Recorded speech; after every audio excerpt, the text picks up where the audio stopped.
Okay, we are loaded up. I turned co-op on.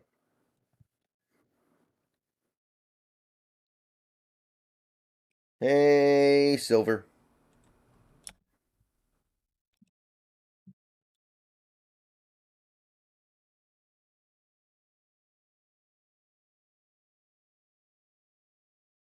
On my screen, it still says you're a sub. Maybe it's like gonna run out today, but as of right now, it says you're still a sub.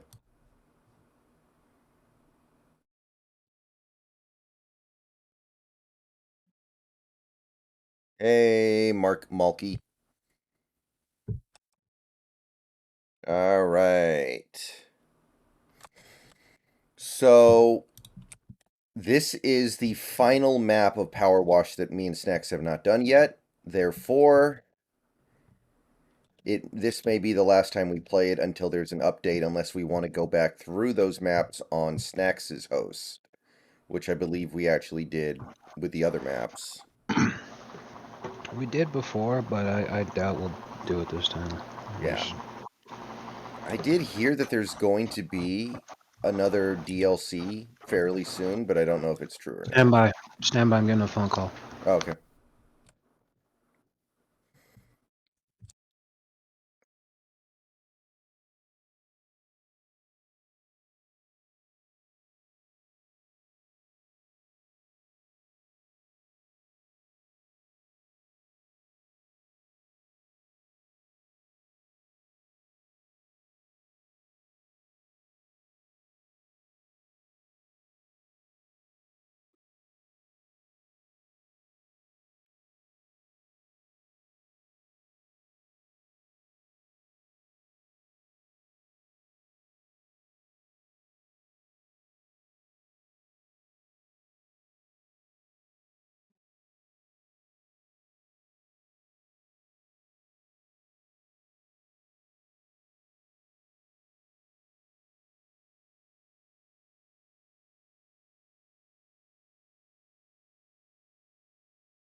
Yeah, Malky, I didn't want to make one today, because... Sorry, man.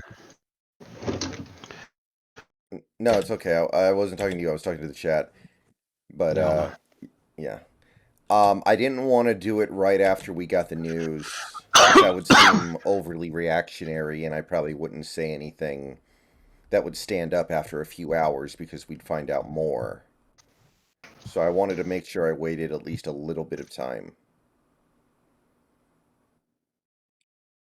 And honestly, even by tomorrow morning, we're not going to know a ton about this, but, you know.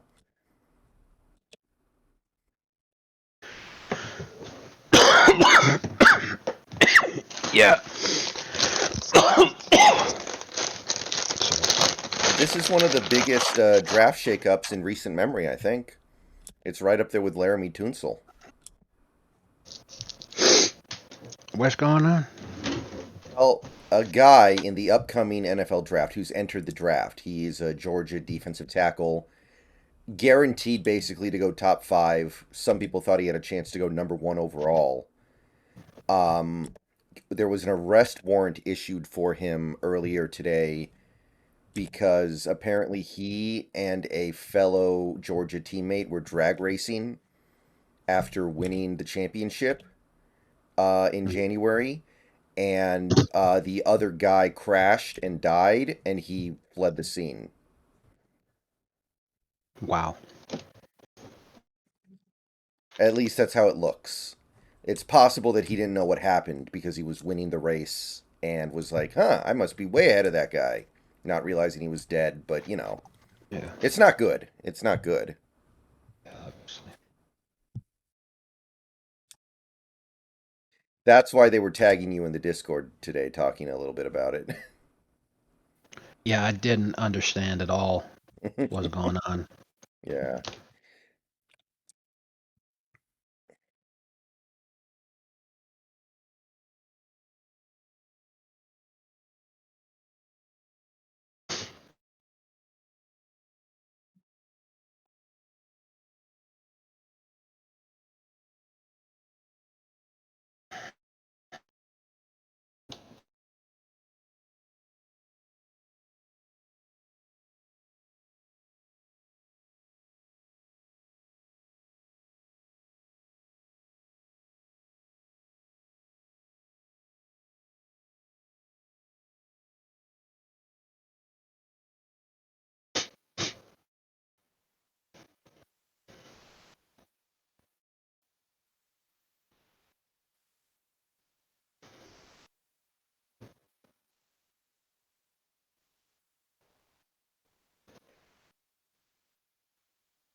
Are you okay if I start cleaning?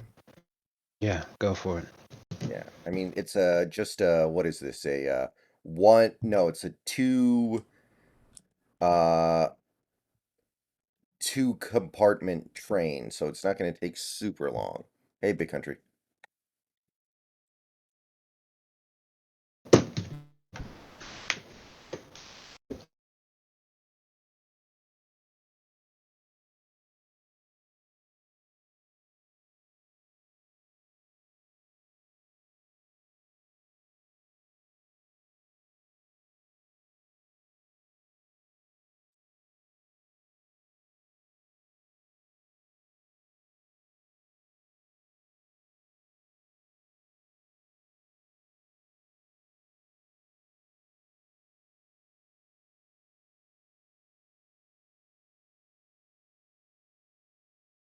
Right now, I'm kind of not into it, but we're gonna have to just learn over the next couple of months here as much as we can about it. Like, that I'm a firm believer that these guys are ultimately still kids, and a lot of them do really dumb stuff just because they haven't mentally matured all the way yet.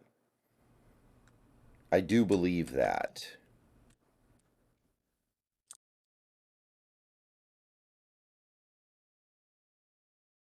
Unless you're like the Sean McCoy or something, then you just apparently you stop maturing when you're 13 years old or something.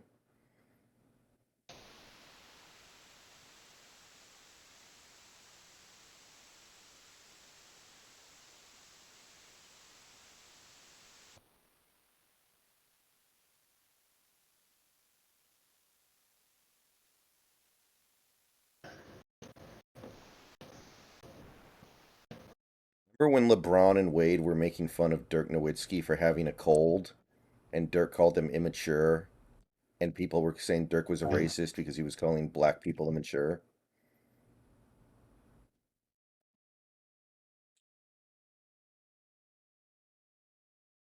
That was pretty funny.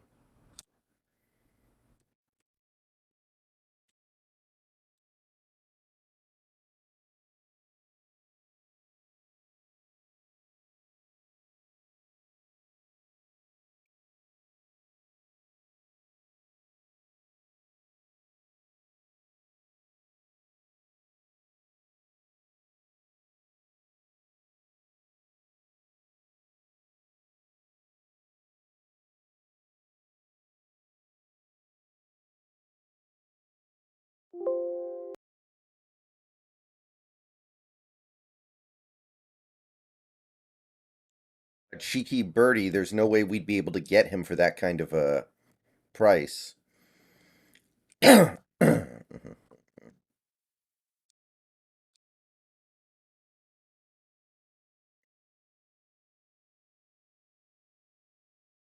Matt Flynn had only had like two good games and he got that contract. Gino had a good season. And we're currently in a world where there just aren't that many good quarterbacks. So the good quarterbacks that there are command big paydays. That's how it works.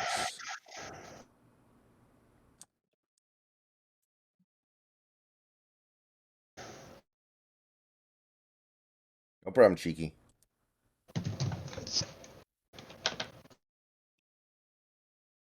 Everything okay over there?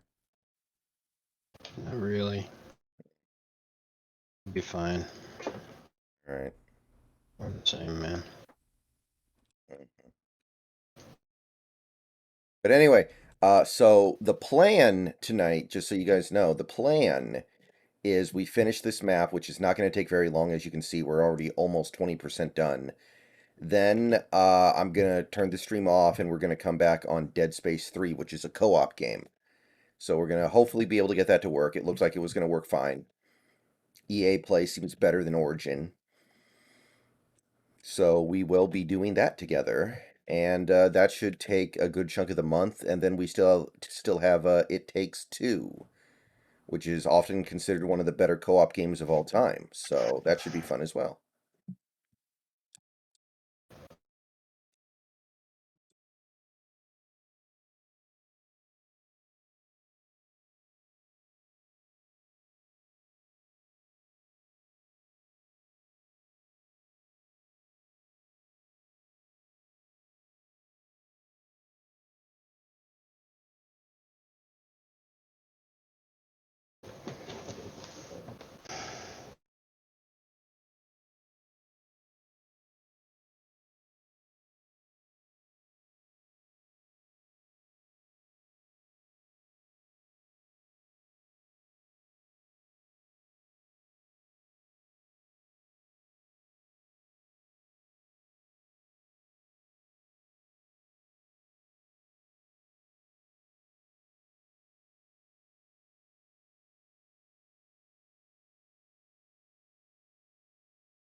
It doesn't look like I can actually like do anything with the train controls. That'd be cool if this suddenly turned into like Red Dead Redemption, and I could just like putter the train out of here.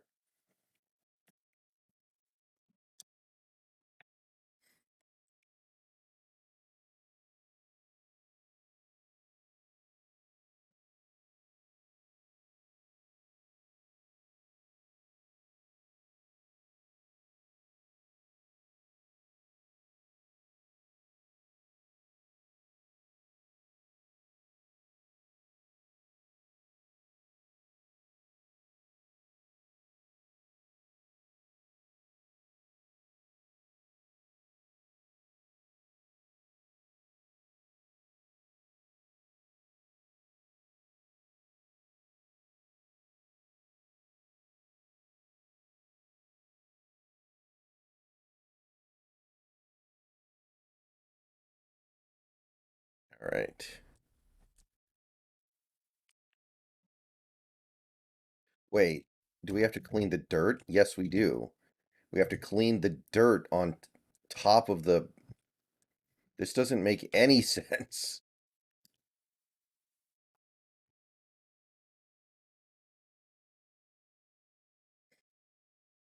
Oh, it's not a pile of dirt. It's the top of the train.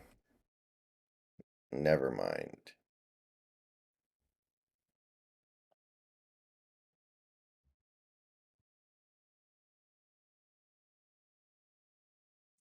Pile of dirt on top of the train. Okay, there's actually like a ceiling here, or lid, or whatever.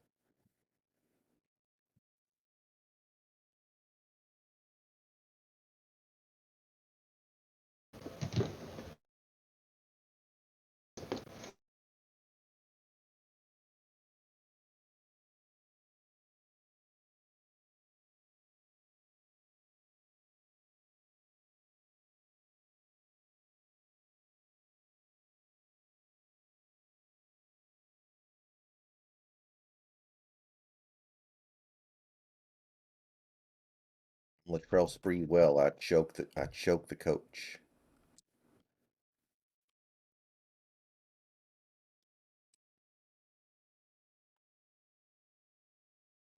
Mm, I don't think that affects anything, Malky.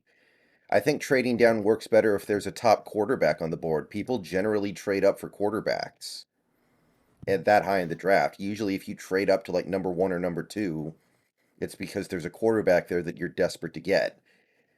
I kind of feel like it's unlikely, even though guys like Will Anderson and Jalen Carter are desirable. I feel like it's somewhat unlikely somebody would be like willing to trade the farm for them. And maybe that's a bad mentality to have, but I feel like it's the mentality that a lot of teams have.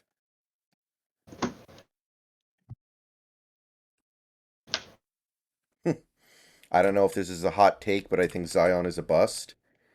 Well, he's certainly going down that Greg Oden path, ain't he? Too bad, too. He is a fun player.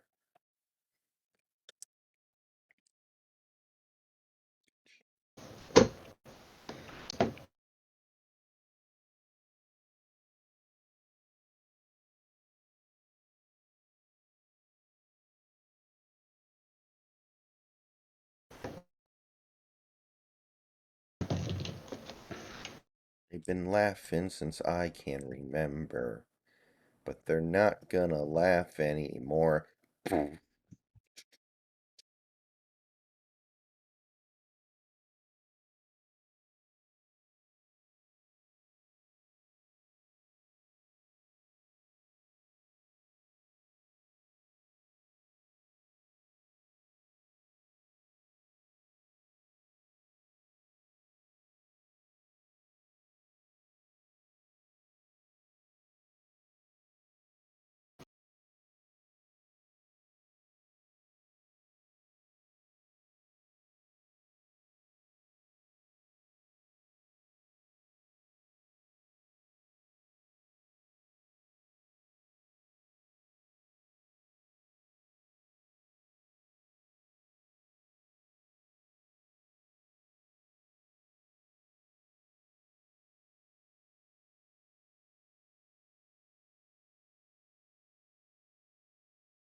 how often is it that a prospect gets inexplicable hype? Like Andrew Wiggins and Jabari Parker were examples of that. But it feels like lately the guys who go number one overall actually don't get crazy hyped that often. Like I don't think Markel Fultz got that much hype.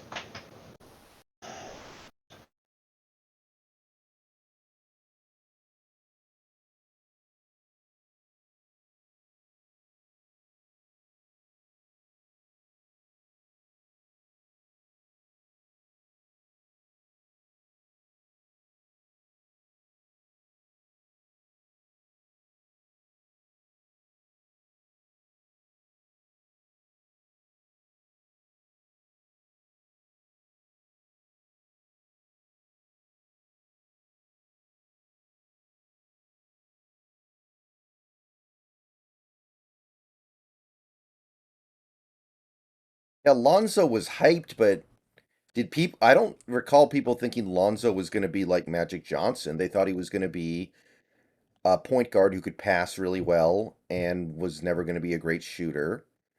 Like they knew he was a limited player. It was like Ricky Rubio almost.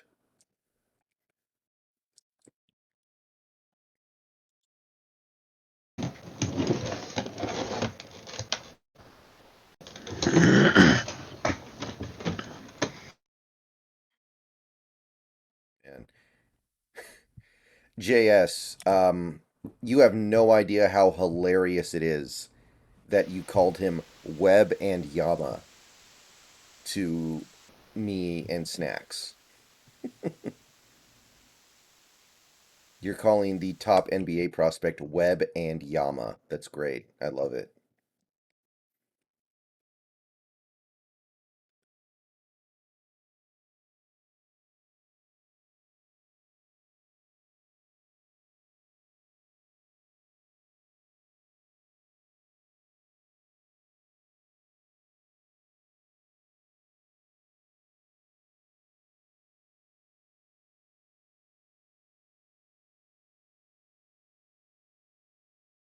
Yeah, back when me and Snacks were on the NBA board on GameFAQs, the two most obnoxious users, the two most kind of notorious users for being shitty, were named Webb, and there was another one named Yama. Although Yama was a troll, I think. I don't know. Yama pretended to be like a girl, but nobody ever fell for it. And he was also this gigantic Michael Jordan stan and LeBron hater.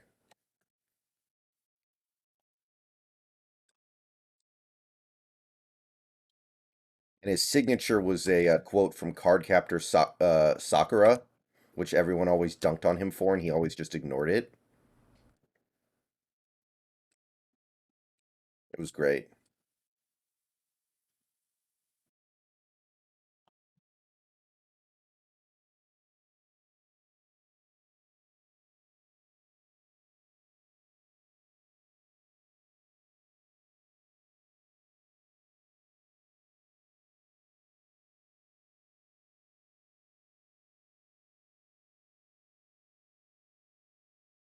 Oh yeah, I kind of remember that JS.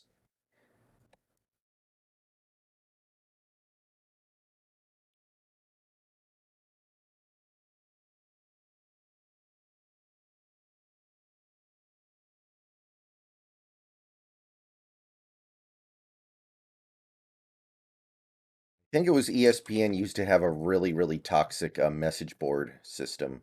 It was like terrible. No moderation whatsoever.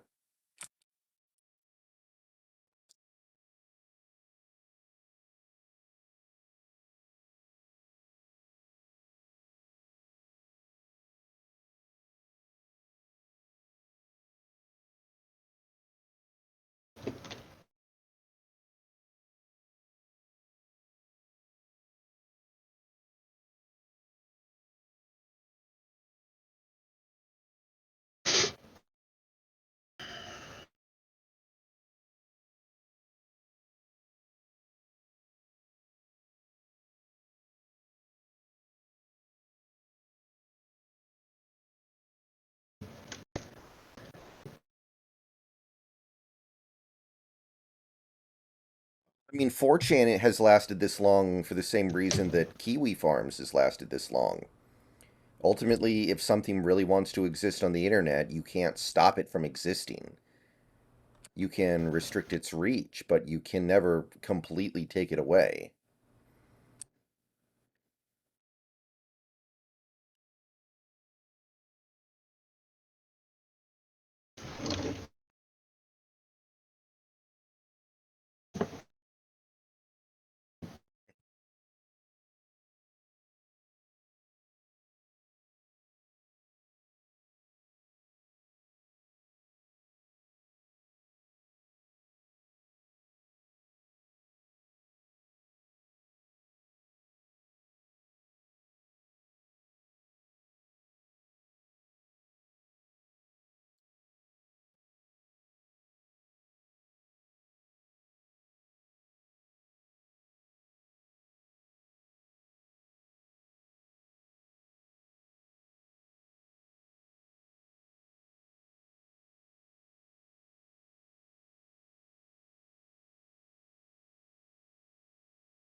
Yeah, I could believe that, Silver. Makes sense.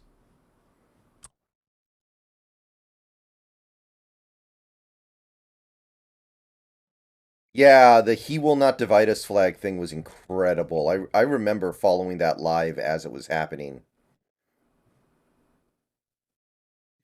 Right, guys, stop trying to get me into trouble.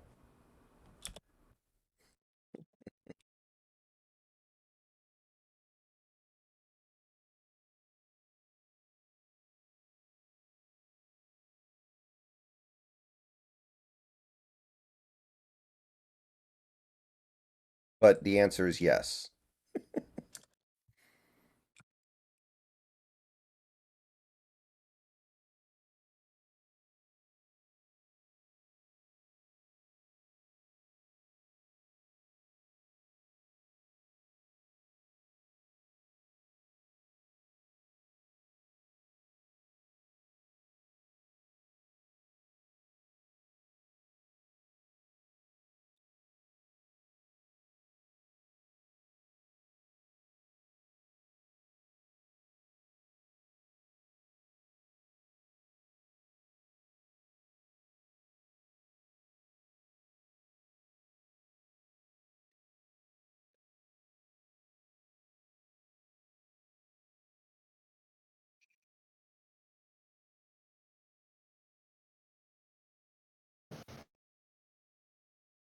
Right, there we go. Well, I mean, right, I think it's kind of hard to tell sight unseen who is and who isn't, right?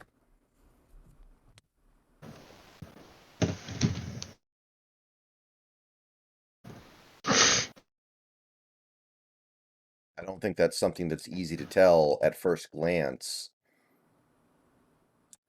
a pretty decent percentage of the time.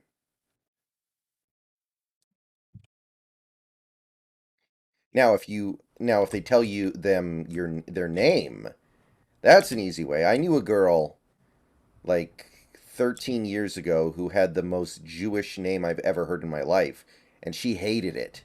It was like, Okay, I don't know if you can remember, but if you can you tell me? yeah, I can't pronounce it, so I'll send it to you. Let me make sure I have it right first.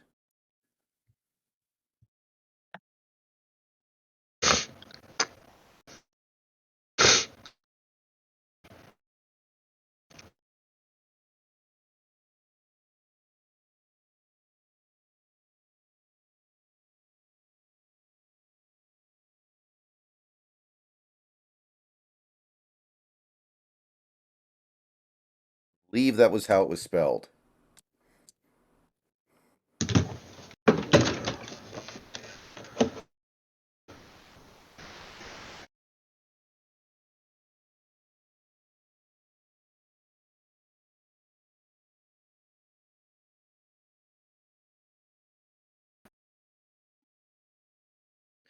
I'm guessing you pronounce it like Zajman, but it is spelled in this unique way.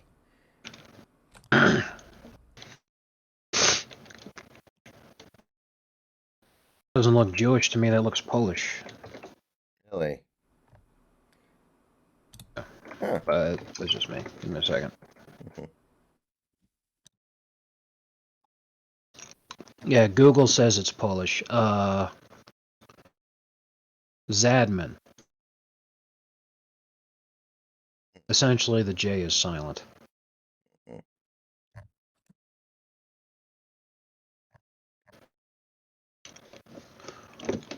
But she was very much Jewish and she hated her last name.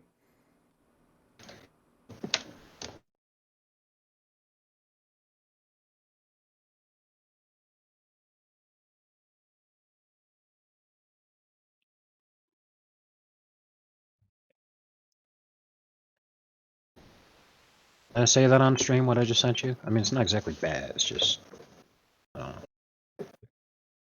Yeah, that's fine. Yeah, the most Jewish name I've ever heard was Shlomo Weinberg. Yeah, that's pretty good. Shlomo is legitimately a Jewish name. Like, it's actually a name. I spent so much of my life thinking that Shlomo, because of what my dad would say, I thought Shlomo was just like, just a generic term that refers to some guy, like, hey, that dude over there, that jerk, that putz. You see that guy right there? That fucking guy, Shlomo. Hmm. I thought that's what it meant. It was a name. It Hmm. shocked the hell out of me. Yeah.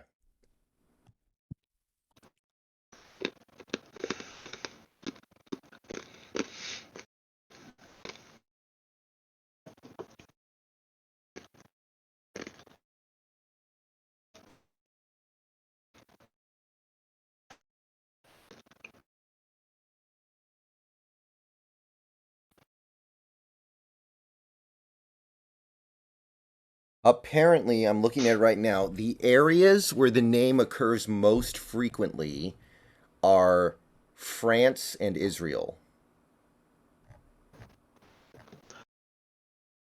Huh. Wonder why France? It doesn't sound French to me. We're still talking about Zadman. Yeah.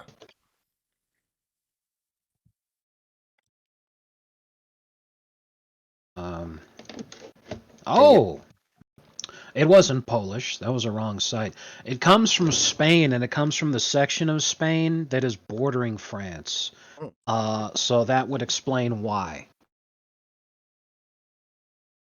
okay. Um, and it appears to be, like you said, a Jewish name that just the Jews that lived in Spain.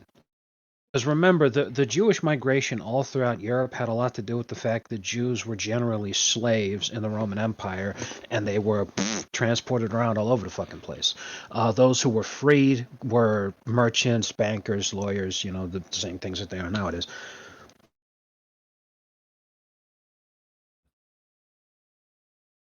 I mean,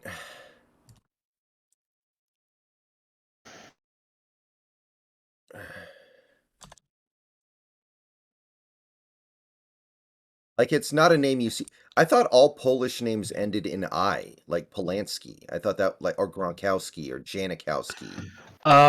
Generally a lot of them do. Either that or like Z's or some shit. Yeah. Hmm. So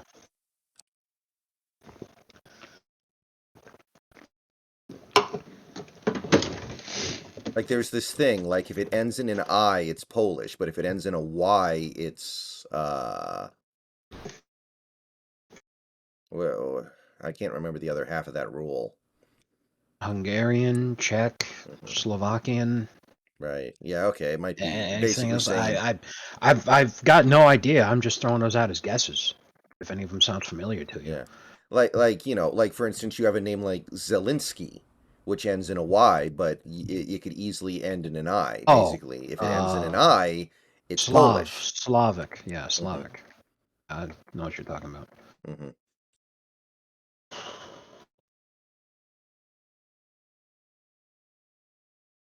A lot of those Balkan boys fall under the Slav umbrella too.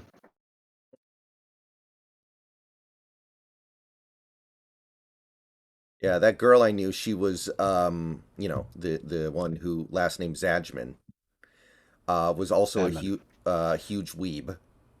So she always made the joke that like, so technically I'm two types of, well, maybe I should send this to you in DM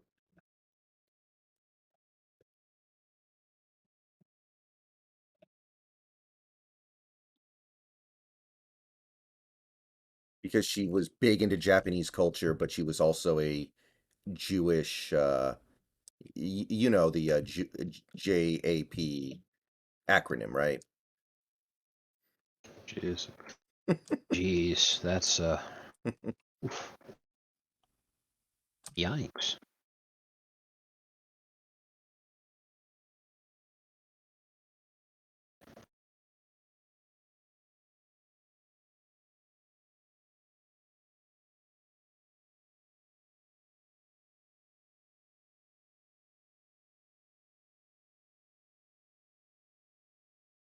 I don't even know if that technically counts as a slur, the JAP thing. It now remember you're asking me. I know that the answer is no, because it's literally just the shortened version of the longer word. However, its connotation has become negative and therefore becoming a slur because a lot of people who said it would intend for it to be offensive. So, sort of like the intent was more important than the actual Oh, meaning or any okay. context behind it, so on, etc. Well, I'm not really talking about the shorthand. I'm talking about the acronym, Jewish American Princess. Oh, then I that shouldn't be a slur at all. Uh But you're I familiar don't with the understand. stereotype, right? Yeah, yeah, I know it I'm not even gonna start. Like I'm not even going on.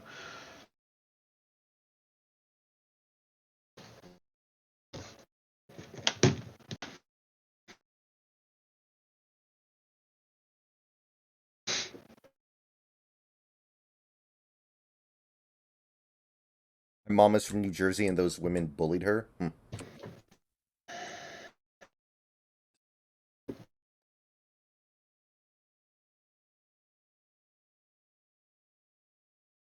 My neighbors are refugees from Kosovo.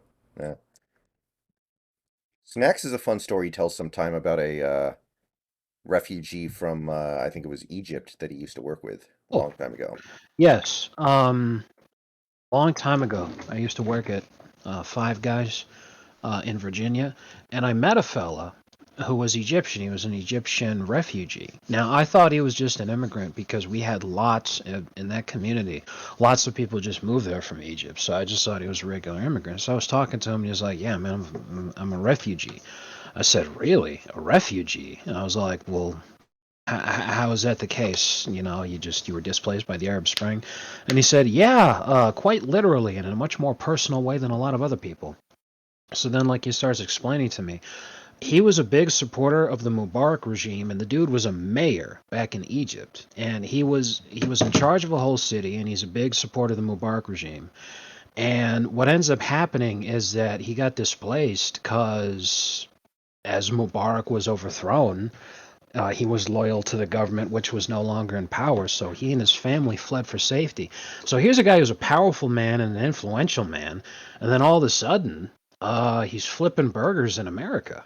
It's unbelievable to me.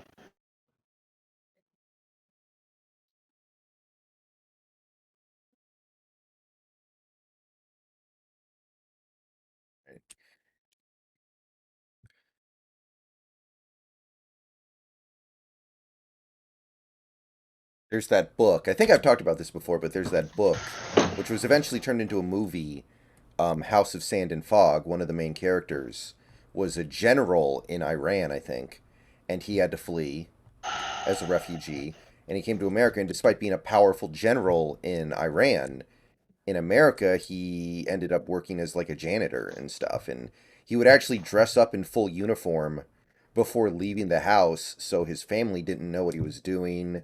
and then he would like change into, janitor clothes because he wanted to project the image that he had spent his whole life projecting.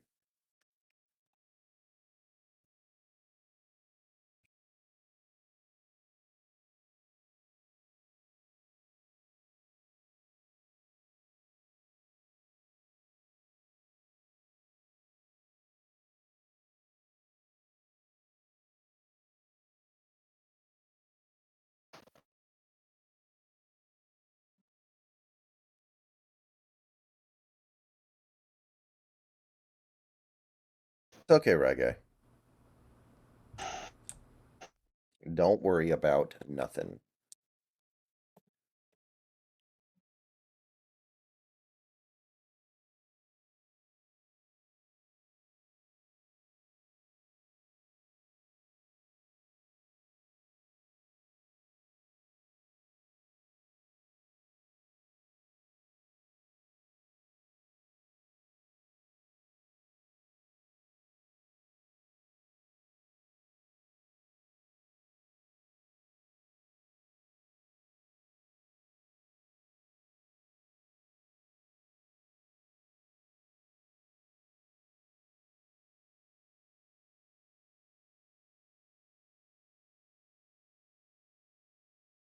Yeah, this game is similar to Viscera. The main reason why we've preferred this game over Viscera is because Viscera has a couple of really obnoxious mechanics you can't turn off, which is too bad because it's probably a better game than this.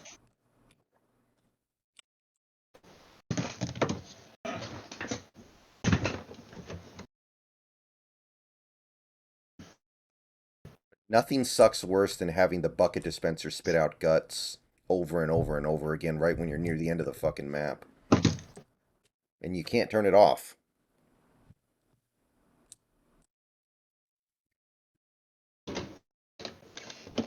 You mean the Dictator movie? No, Silver. The movie's called House of Sand and Fog. It was a book before it was a movie. I think the movie has who's the guy who played Gandhi in and won the Oscar? Ben Kingsley. Yeah, Ben Kingsley. Yeah.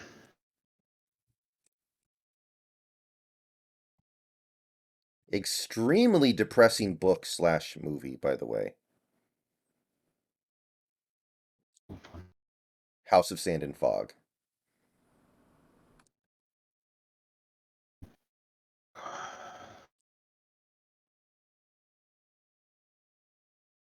Basically, this woman gets evicted from her house because of a paperwork mix-up, Mm-hmm. and the refugee family moves into it and lives in it for some time and spends a bunch of money to fix it up. And eventually, the government realizes their paperwork mishap, but by then, of course, the family doesn't want to move out. It's their house in their mind. They paid for it and everything, and they've spent money fixing it up, and she wants it back because she never should have been kicked out. And the movie is about the back and forth there, and it results in a lot of people dying. What did Ben Kingsley do? When did Ben Kingsley do Gandhi? I'm not sure. I've never seen it, but I know he did it.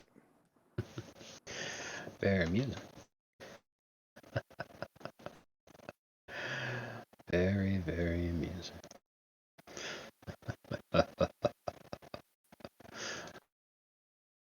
Wonderful. You losing your mind over there? No, just something very entertaining happening. All right.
The question is, if Ben Kingsley had portrayed a historically accurate depiction of Gandhi, would he have still Uh, won the Oscar? knowing what we know now, yes.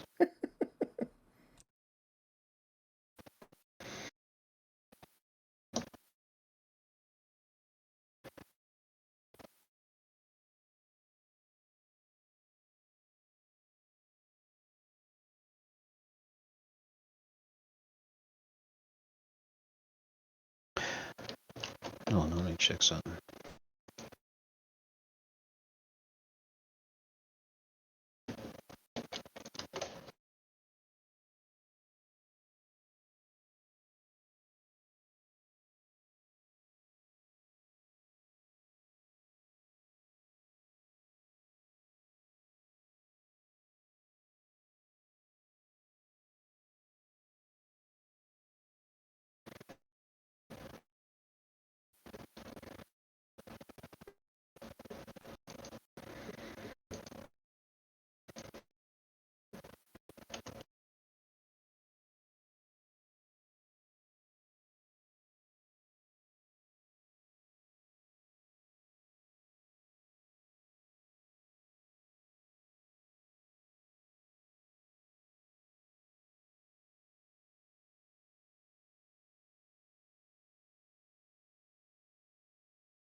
I mean, E.T. is a movie there just isn't much to, right? Like it's a pretty simple movie, I think. There's not a whole lot to say about it other than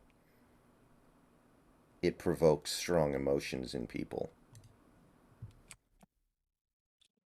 Oh, It's a- I've seen child actors way worse than Jake Lloyd. I don't agree with that Scarecrow Bar. I've seen child actors way worse than Jake Lloyd. Like Jake Lloyd's not very good, but um there was a shitty I want to say Don Bluth movie called Rockadoodle. There's a child actor in that movie that's really bad.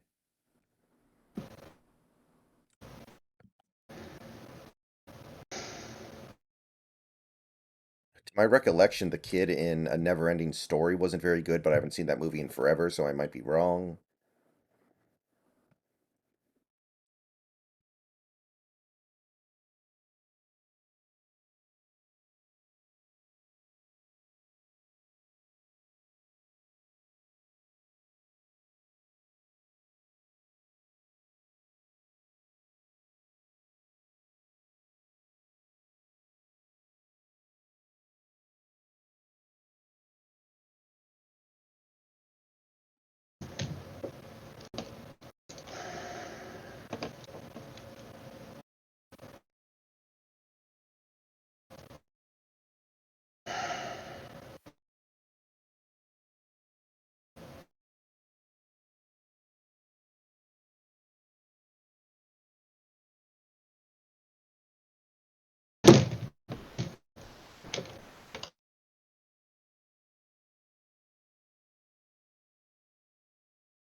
How do I get to the internet without AOL?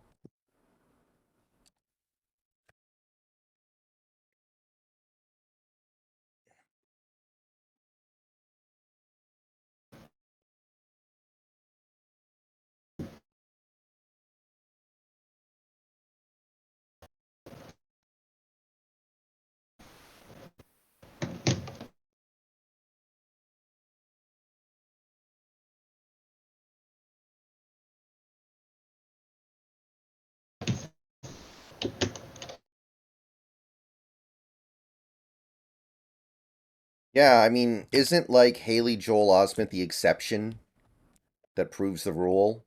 Like, other than him, who are other really good child actors in the last 25 years? Like, remember the little girl from Aliens? She was awful too. Yeah, because expecting something extraordinary out of kids is just like it's a fool's errand. They're Right. children. They don't understand what's important, what things are important, why stuff matters, and all this kind of crap. Like I was actually having a conversation with fucking coworker of mine the other day. What he's 21, and he was complaining about when he graduated from high school.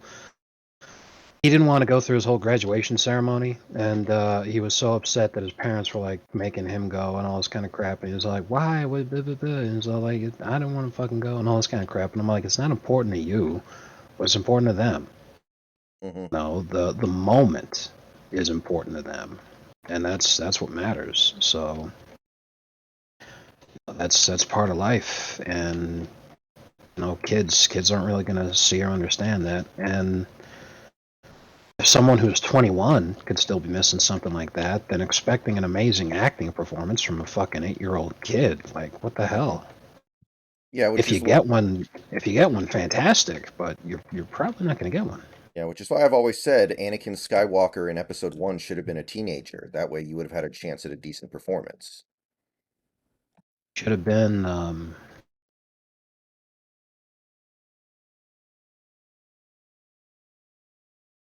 Like, think of all the things that Anakin Skywalker needs to be in the Episode One. He needs to be love struck. He needs to be a slave. He needs to be a pilot. He needs to be a mama's Only person boy. caring for his mother. Yeah. Yeah, and that's a lot. That's why, actually, this really surprised me. The other day, I was reading about the first Harry Potter movie with Daniel Radcliffe, who, when that movie was made, was what, 11, probably, I would assume. Mhm. Yeah, he Um, was he was 11, I yeah. think. So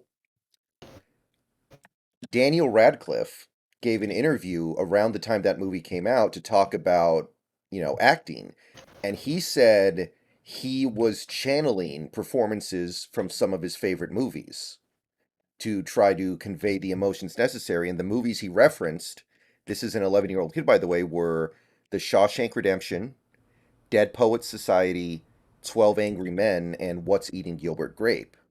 I was like, wow, that's probably very rare that you find a kid who can even understand what he's trying to do there, much less actually somewhat pull it off.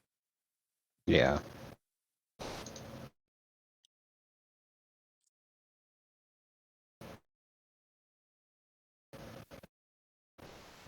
it's impressive.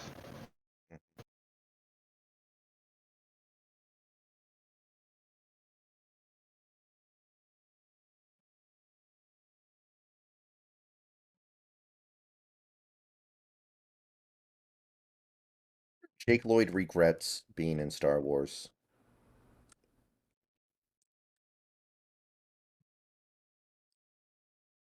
Honestly, I would too. The only people who ever managed to do anything right were the people who were part of it before it got super fucking popular. So if you're not part of the original trilogy, which is now the vast majority of anyone who's been involved in Star Wars, nothing you do is ever going to be good enough. Hmm. Now, don't get me wrong, Jake Lloyd did fucking awful in that movie, Hmm. but he was also set up to fail. Like, it's not his fault. Nothing you do in terms of understanding what he was going through and having empathy for him is going to make his performance good, but he was a little kid. He had no idea what the hell kind of expectations were put on him or what it was that he was expected to deliver. He was set up to fail. Like, I just feel bad for Yeah. him. Yeah. Well, I mean, Silver, personally, I kind of feel like outside of Malcolm in the Middle, Frankie Muniz is not a very good actor. Like, I think he was good for that show. I've seen him in other things and wasn't overly impressed. He's not bad, I guess.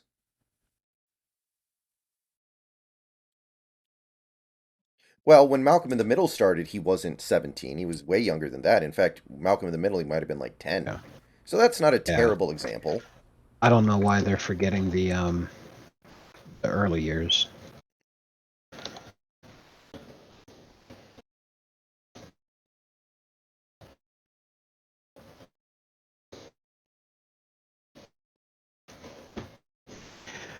Yeah, he was 13 in the Yeah. first season, and he thought that he wasn't going to get that role because he was too old, Mhm. because Malcolm, the character, was supposed to be 9 in the first season. He looks younger than 13. Well, that's the thing, is that 13 is an important age because it's when a lot of kids have started going through puberty, but some kids are late bloomers and some are early bloomers. You know, some kids start going through puberty at fucking age 9, and some of them don't start puberty until they're fucking 16. You know, some kids are just late bloomers. Everybody goes at their own pace, but they all get there eventually.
It seems like the success rate of child actors growing up to be well-adjusted people is really low anyway. So I don't know that even if you're good at it, I don't know if it's desirable. Like it's Ron Howard and nobody else.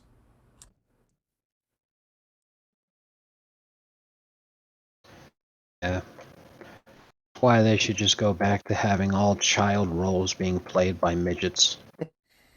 Or Peter what if it Dinklage would was have done a adults Peter hunched Dinklage over? would have done a much, much, much better job playing Anakin Skywalker than Jake Lloyd did. Yeah. Or what if they just had like adult actors playing children like bent over, like Hugh Jackman just plays a 9-year-old boy in his next movie, and he's Would be down on fucking his hysterical. knees. Yeah, that would be fucking hysterical. They're just like, okay, for the entire movie, you're just gonna be on your knees. And you're gonna be wearing one of those hats with the helicopter blades on top. Jesus Christ, that'd be fucking hysterical.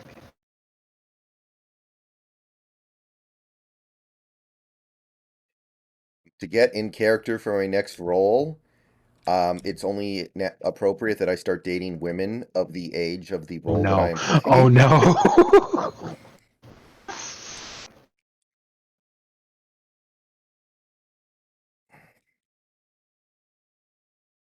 Man, it actually makes a lot of sense. Leo was ahead of all of us the entire time. He just never wants to get cast for a role where he's not the lead in like an action movie. He Mhm. just wants to be 20 forever. That'd be amazing. No, but seriously. Respect for you. Mhm. Yeah. Everyone's mad at Leonardo DiCaprio for not wanting to date 25-year-olds, but they should be mad at Subway Jared for wanting to date 25-year-olds. Uh,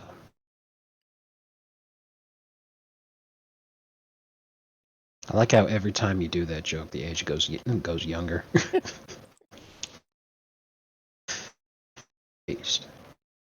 Yeah, cheeky birdie. Leonardo DiCaprio almost got the role of Anakin Skywalker in Attack of the Clones, but what was it? I think he was busy with Gangs of New York, and he also wasn't sure about being in a franchise.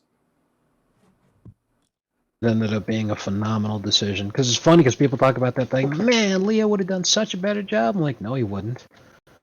Hayden Christensen did a fine job with what he was given. The prequel sucked, and anyone who was involved in it was set up to fail. Yeah. Like it's funny because people are old enough now to be making memes who grew up with the prequels and all this kind of shit.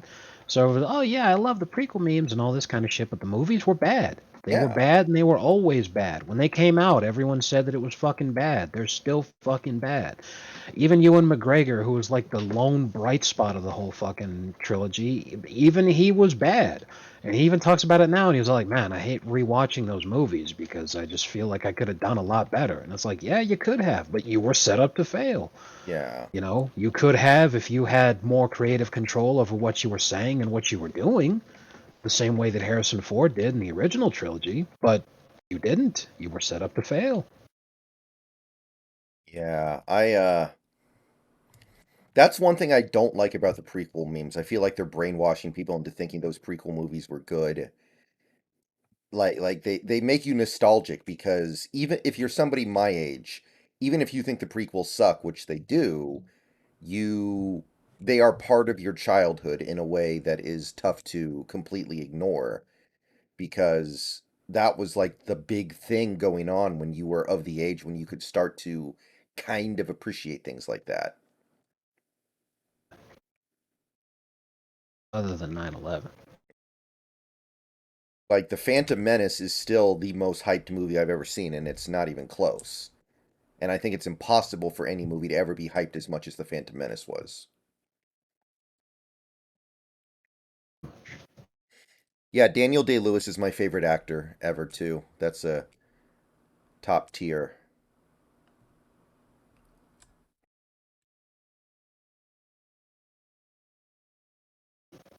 Says something that the worst performance I've ever seen him give was in Lincoln, and that performance was still fine.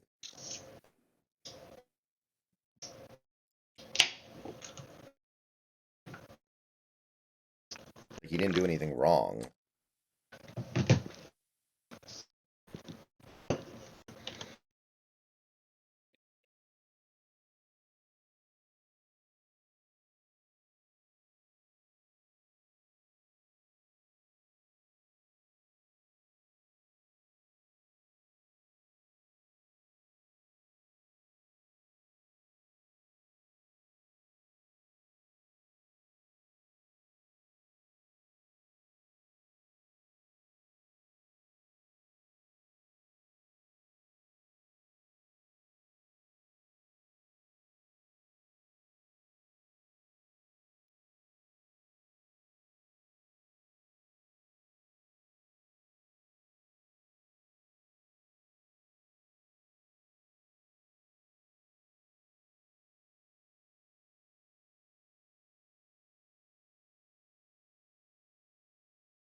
Like I do think Liam Neeson does a good job in The Phantom Menace. I actually think that he, unlike even Ewan McGregor, actually overcomes the bad material and gives a pretty good performance. But what does it matter at the end of the day? Like it's not going to save the movie. Yeah, like Liam Neeson did great with what he had, but the character sucked. The idea for the character sucked. The idea behind the character sucked. Everything about the character sucked. So, like, Liam did fantastic with what he was given, as you would expect from fucking Liam Neeson, but, like, the character sucked. Fucking, if Phantom Menace Qui-Gon was how fucking Alec Guinness was written as Obi-Wan in Episode 4, there wouldn't have been another Star Wars movie. Hmm.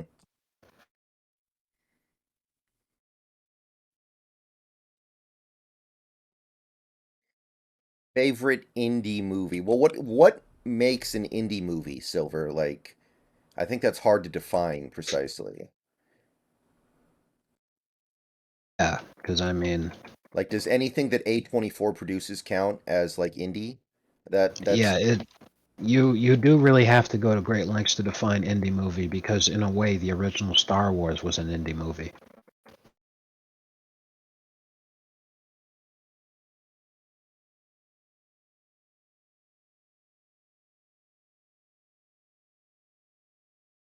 Yeah, how are you going to define that one? There's a way a lot of people define indie stuff is they're generally just saying, "Hey, what do you like that's not popular? What do you like that when you bring up how much you like it, people accuse you of being a hipster?"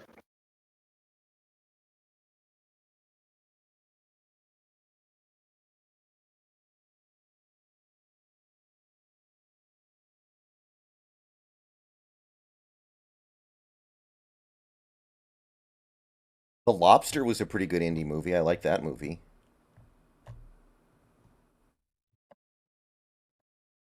Does that count?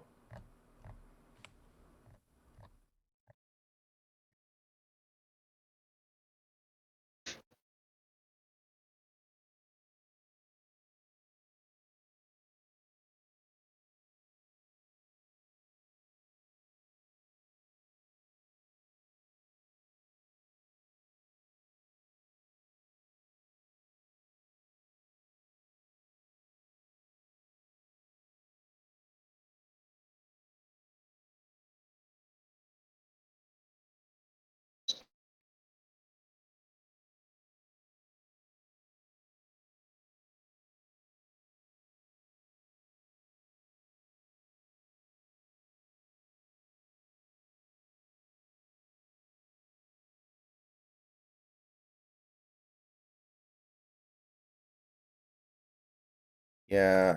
I don't know. I think when a movie becomes a cult classic, it can no longer be defined as like an indie movie. Like, does anybody like is The Big Lebowski an indie movie at this point? I don't think so. Everybody's seen it. Yeah, but the Coen brothers are one of the most acknowledged and celebrated uh, uh, directors, filmmakers in all of Hollywood. So you can't sit there and call that one a fucking indie movie. Hmm. What makes it a cult classic is just that when it was released in theaters, it wasn't that popular. But how much fucking money has it made in the time since? Yeah, they have like entire conventions of people who dress up like the dude and go hang out in the middle of the desert for a week. Yeah, I mean, one of the most prescient predictions that Roger Ebert ended up having was that god awful movie, Freddy Got Fingered, that was made by Tom Green. Yeah. Time that it came out, it was considered one of the worst movies ever made, and it was considered that way for a very long time afterward. Now, that's relevant because when it came out, while it was being so widely panned and so widely lampooned and so widely everyone was saying that it was absolute dog shit, Roger Ebert said, now, of course, I didn't like this movie, just like everybody else, but I see the potential behind this movie, and I really feel like in some decades it's going to end up having a revival and be remembered as not just a cult classic, but as one of the most defining films in the entire genre of neo-surrealist work. At the time, when he said that, everyone was like, that is the most baffling, asinine, pseudo intellectual horse shit that I've ever heard. This man's losing a step. Roger Ebert is a hack. Unfortunately, Roger Ebert didn't live to see that particular prediction come true, but he was absolutely correct. Freddy Got Fingered is now considered a cult classic among people who like the neo surrealist genre, and it's considered a masterpiece by a large number of people who like those kind of insanely weird films. Tom Green was just a man out of time. Hmm. Yeah, I kind of feel like if you want to make a movie that'll become a cult classic, just make a really shitty movie and then wait 20 years. Yeah, Eventually that's people will that's just that's be pretty up like, there. that was pretty good. If especially if it's a horror film, if it's a low budget horror film, you intentionally make it shitty, then yeah. Yeah. Like, have you seen the Winnie the Pooh movie yet? Or seen of it? I'm aware of its existence because you were the one who made me aware of it, and I have no intention of being involved with watching that crap at any point. Like, that's going to be a cult classic in 20 years. 100%.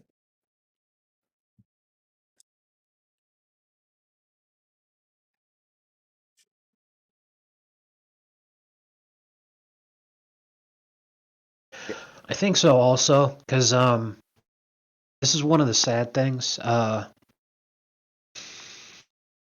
Because of how strict China is in terms of uh, silencing dissent, it's not like people are unaware of the stuff. Like a lot of Chinese people are completely aware of not only a lot of Chinese government atrocities over the last half century, but also of the general consensus opinion regarding the reputation of the various Chinese governments.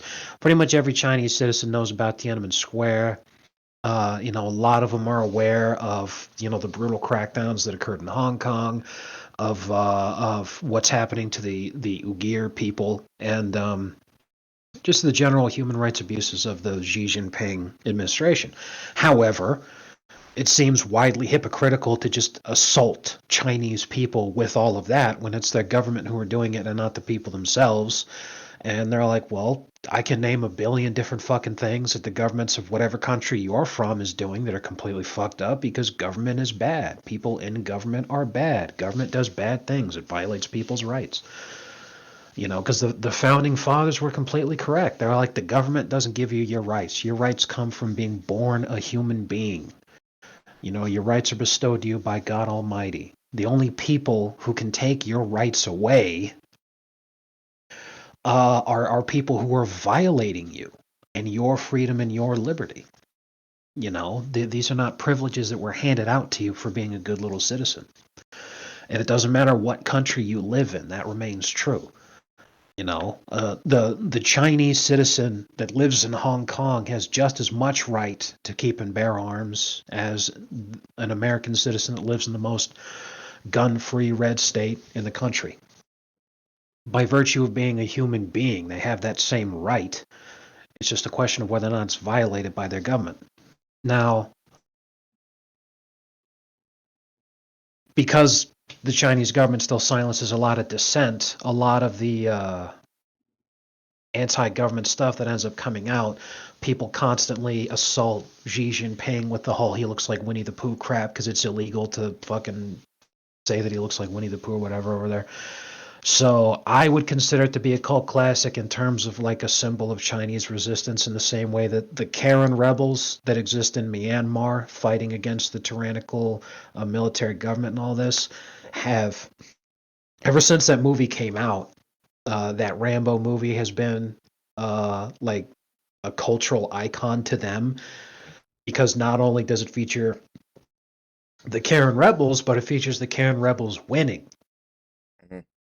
I So did that's not like know as that. important to them as fucking you know any of Mao Zedong's books were in China.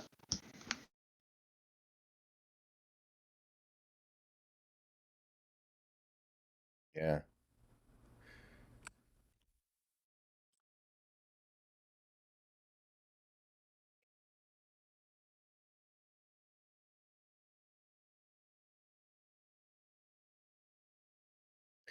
Yeah.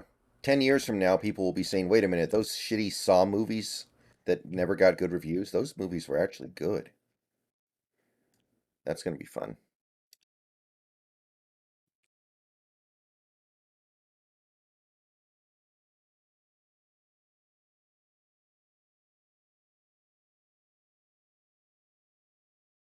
Almost done. There's just a couple things left that I need to find, I think. They actually call this thing a cow catcher? That's macabre. Uh, Yeah, that's the that's the widely used name for it. It's not because it's supposed to kill the fucking thing. Trains are still supposed to slow down when they see a cow on a track. It was mhm, called a cow catcher because its design is supposed to be angular because they were supposed to slow down and the train's much superior mass along with the fact that it's moving, the cow catcher would catch the cow and then push it out of the way. It wasn't designed to flatten the fucking thing or to shear it in half. It was designed to move the cow out of the way. I wonder how fast it has to be moving to where the angular design doesn't make a difference. Well, in much the same way that you can easily kill a deer by hitting it with your car, but your car's going to be fucked up too. That's why you don't want to be going fast. Because if you're driving a Ford F-150 and you're going 80 miles an hour and you hit a deer, that deer is dead. But you're going to be fucked up too. Especially depending on the size of the deer. If you hit a male buck who's like pretty good size, your car's fucked. It's completely totaled. So if that train is moving fast, yeah, it's gonna kill the fucking cow. But then like the whole fucking train's gonna be fucked up. And now, aside from possibility of anyone getting injured or anything during its derailment, now you're worried about losing your job and all this other horrible shit that could end up happening. So yeah, you don't want to fucking no bueno.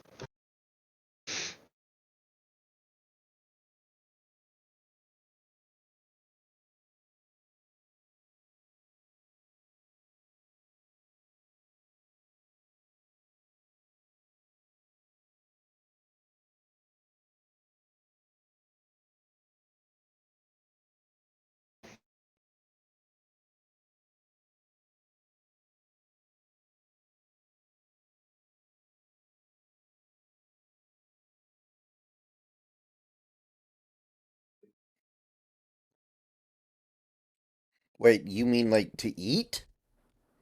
Scarecrow bar? You would like eat the tongue? Are tongues like a delicacy and I've never heard of it before or something? What, cow tongue? Yeah, somebody in the chat just said if I saw a train kill a Yeah, cow, I'd sever the tongue and take it. there are some people who eat the cow tongue. It's depending on the culture and all this.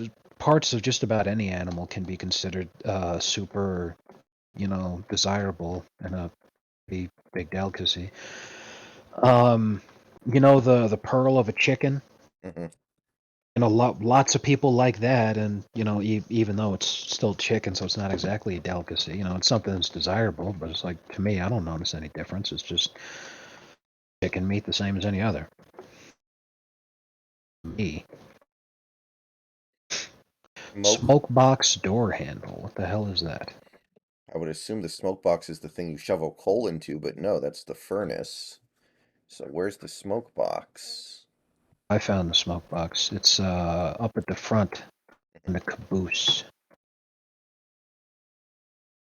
The caboose is in the back. Duh. The engine in front, the locomotive.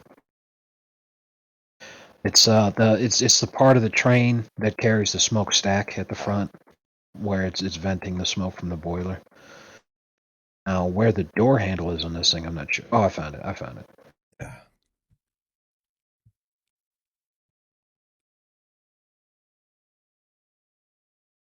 Find dirt on it so that I can clean it.